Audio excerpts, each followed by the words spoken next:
आज छत्रपती शिवाजी महाराज पार्क इथे मोठे एक फेस्टिवल होत आहे. आपण बघत असाल आमचे सहकारी साईनाथ दुर्गे असतील आणि सर्वच त्यांच्या सहकार्यांनी जसं मागच्या 2 वर्षात खूप चांगलं फेस्टिवल केलं तसंच सगळ्या कलाकारांना एकत्र आणून मग आपण बघते वेगळे वेगळे इथे एक्झिबिशन्स लावलेले आहेत. काही वेगळे नवीन काही उपक्रम करतात. चांगली गोष्ट आहे. खूप मोठ्या संख्येने इथे आजूबाजूचे सगळे दादरकर येतील ही मला खात्री आहेच. पण मुंबईकर येऊन इकडे जो सगळा इतिहास दिसत आहे आपल्याला छत्रपती शिवाजी महाराजांचे इथे आपण बघताय तैलचित्र वेगळ्या वेगळ्या म्हणजे वेगळ्या वेगळ्या देशांमध्ये जे लावलेले आहेत. काही त्यावेळीचे आहेत, काही लगेच नंतरचे आहेत. हे सगळं एक इथे येऊन बघण्यासारखं आहे. आदित्य जी हिंदी में जानना चाहेंगे आज मराठी सर विधान परिषद निवडणूक ही दादागिरी चालली आहे बघा. नाही विधान परिषद हिंदी में वही आहे. विधान परिषद निवडणुकीचे निकाल समोर आलेले आहेत आणि ज्या प्रकारे शुभांगी पाटील यांचा जवळपास प्रभाव आपल्या तुम्ही सपोर्ट केला होता. नाही ठीक आहे, हे निवडणूक असते. आपण एक बघत असाल की इतर ठिकाणी महाविकास आघाडीला पुढे एक चांगली यश मिळालेलं आहे आणि महत्त्वाची गोष्ट म्हणजे हीच असेल की आम्ही तर सतत हेच बोलतोय की मुंबई महानगरपालिका असेल, इतर महानगरपालिका असेल किंवा राज्याच्या जे निवडणुका आहेत मग 40 गद्दारांच्या मतदारसंघांमध्ये असेल ती लवकरात लवकर लावावी. नागपूर आणि अमरावतीमध्ये भाजपचे उमेदवार सध्या आमदार होते परंतु त्यांचा पराभव होताना दिसून येते. त्याकडे कसं हेच मी सांगतो आणि महाविकास आघाडीची जी ताकद आहे ती दिसून येते. त्याचं कसबानी पुण्याची थांबा सगळ्या निवडणुकींवर नको बोलू. थोडं आजच्या दिल्लीतल्या कार्यालयामध्ये देखील शिंदे गटाने ताबा घेण्याचा प्रयत्न केला होता. आपले फोटो देखील तिकडनं काढण्याचा प्रयत्न केला.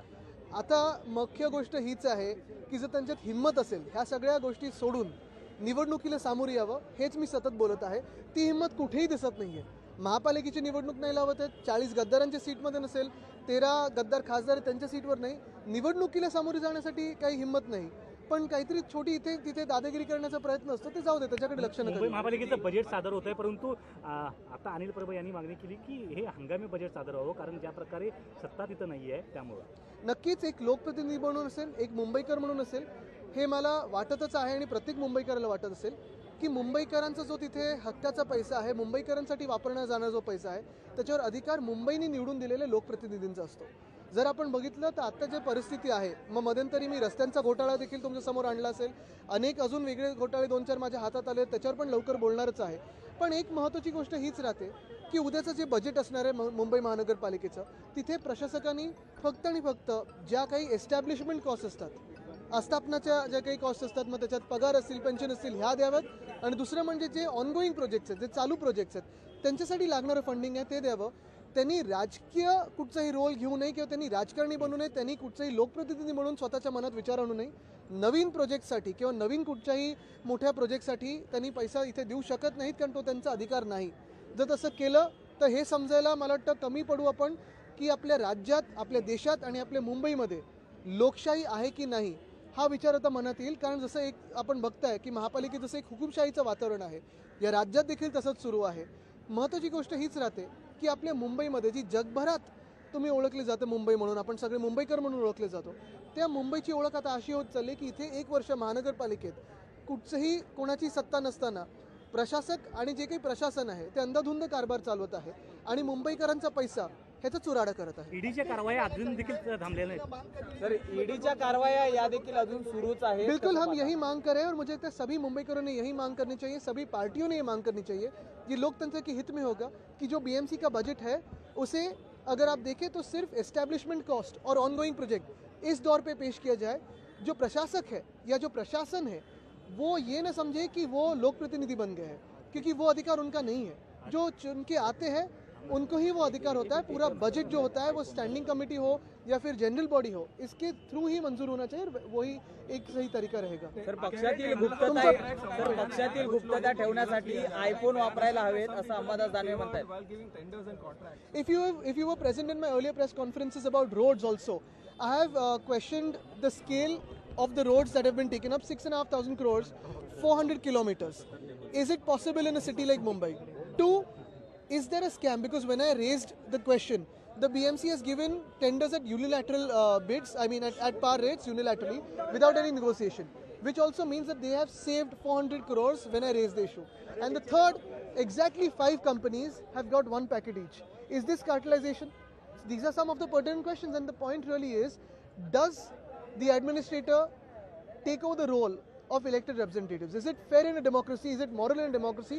Are we a democracy anymore, or have we left that behind? Sir पक्षातील अनेक गोष्टींची गुप्तता ठेवण्यासाठी हम यांचा एक होऊ दे. कल जो एक बजट पेश किया गया, महाराष्ट्र और मुंबई को खासकर कुछ भी नहीं मिला, क्या कहना चाहेंगे? कल ये मैंने कहा था कि अगर आप देखें तो पूरा बजट में सुन रहा था। जैसे गुजरात को एक थैंक्स गिविंग की गिफ्ट मिली है, वहाँ हमारे यहाँ से जो चुरा के गया हुआ गिफ्ट सेंटर हो, फिर फाइनेंशियल सेंटर हो, या फिर अभी कोई डायमंड लैब आ रही है सूरत में। अगर आप देखें तो मुंबई फाइनेंशियल कैपिटल है, आर्थिक राजधानी मुंबई है देश की, इकोनॉमिक पावर हाउस मुंबई है, डायमंड बोर्स मुंबई में है। तो फिर ये सारी चीज़ें अगर आप गुजरात में दे सकते हो तो मुंबई को क्यों नहीं, महाराष्ट्र को क्यों नहीं? वैसे ही अगर आप देखें तो कर्नाटक में जहाँ चुनाव आने वाले हैं, जो शायद जो सारे सर्वेस दिखा रहे हैं, वहाँ की जो सत्ताधारी पक्ष है वो जीत नहीं रहा है ऐसे लग रहा है, तो इसलिए वहाँ भी पैसा दिया जा रहा है। तो अगर 2 राज्यों को दिया जा सकता है तो मुंबई और महाराष्ट्र को क्या मिला, यही मेरा सवाल है। अगर आप देखें तो पिछले 6 महीनों में जो भी इस महाराष्ट्र में हुआ है, एक अनैतिक सरकार जो कॉन्स्टिट्यूशन के खिलाफ है, ऐसी सरकार बिठाई गई है, पूरा सब बनाया है, फिर इतना सब होके महाराष्ट्र को क्यों कुछ नहीं मिला?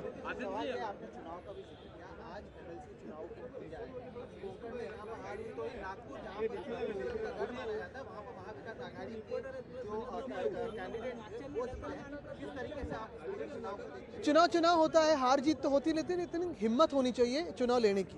अगर आप देखें तो चुनाव में अगर आपको हिम्मत ही नहीं है चुनाव के सामना करने के लिए, तो अभी जैसे इस सरकार की हालत हुई है, 40 लोग कह रहे हम बहुत ही शक्तिशाली है, महान है, हमने इतना काम किया है, लोग हमारे पीछे, चुनाव के सामने जाने के लिए हिम्मत नहीं है। मुंबई महानगर पालिका हो, पूना हो, नवी मुंबई हो, कोल्हापुर हो, सोलापुर हो, नागपुर हो, नासिक हो, कहीं भी चुनाव नहीं लिया जा रहा है। क्यों? क्योंकि इस जो सीएम है, इलीगल सीएम है, उनमें हिम्मत नहीं है चुनाव लेने की। अश्विनी वैष्णव का कल एक बयान आता है, रेलवे मिनिस्टर का एक बजट है, जो बुलेट ट्रेन का प्रोजेक्ट है उसे रोकने का काम उद्धव ठाकरे ने किया था, क्योंकि उनके समय में जो जरूरत परमिशन की थी वो नहीं मिली। महाराष्ट्र में सरकार बदली तो हमें सारी परमिशन मिली और महाराष्ट्र में तेजी से काम हुआ। देखो, कई लोगों को आदत होती है कि अच्छे प्रोजेक्ट्स में राजनीति लाए और बयान करते हैं, हम उनमें से नहीं है, तो उनके जैसे हम नहीं बयान करेंगे। सर